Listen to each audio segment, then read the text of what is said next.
السلام علیکم پیارے دوستوں اور بچوں، آج کی کہانی کا نام ہے گلدان کس نے توڑا۔ ندا، علی اور ہیرا گھر میں اکیلے تھے۔ امی اور ابو، دادا ابو اور دادی اماں کے ساتھ بازار گئے ہوئے تھے۔ ہیرا سو رہی تھی۔ ندا اور علی کی سمجھ میں نہیں آ رہا تھا کہ وہ کیا کرے۔ ندا نے کہا چلو کوئی کھیل کھیلتے ہیں۔ علی ایک دم بولا پکڑن پکڑائی کھیلتے ہیں۔ چلو یہ ٹھیک ہے، تم مجھے پکڑو، ندا نے بھاگتے ہوئے کہا۔ علی ندا کے پیچھے بھاگا۔ دونوں بھاگتے ہوئے کھانے کے کمرے میں چلے گئے۔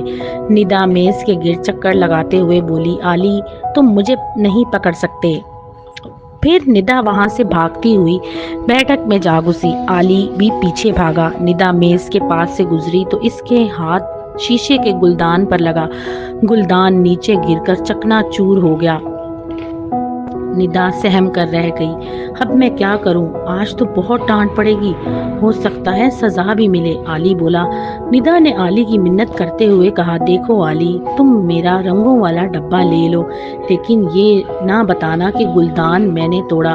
علی فوراً مان گیا۔ تم یہ کہیں گے کہ گلدان مانو نے توڑا ہے، ندا نے سوچتے ہوئے کہا۔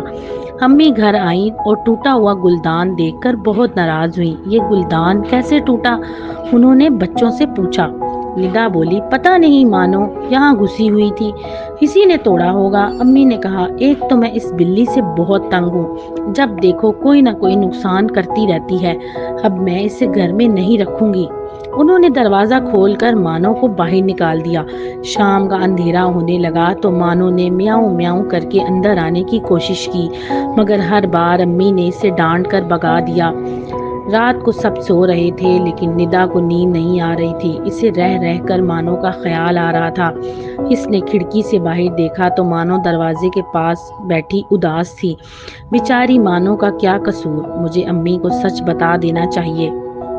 یہ سوچ کر وہ امی کے پاس گئی۔ امی کو تمام قصہ سنایا اور کہا، آپ مجھے ڈانٹ لیجئے مگر مانو کو اندر بلا لیجئے۔ امی بولی، شاباش بیٹی، مجھے خوشی ہے کہ تم نے سچ بولا، چلو چل کر مانو کو اندر لے آئے۔ تو دوستو، اگر آپ کو یہ کہانی پسند آئے تو میرے چینل کو لائک اور سبسکرائب ضرور کیجیے گا۔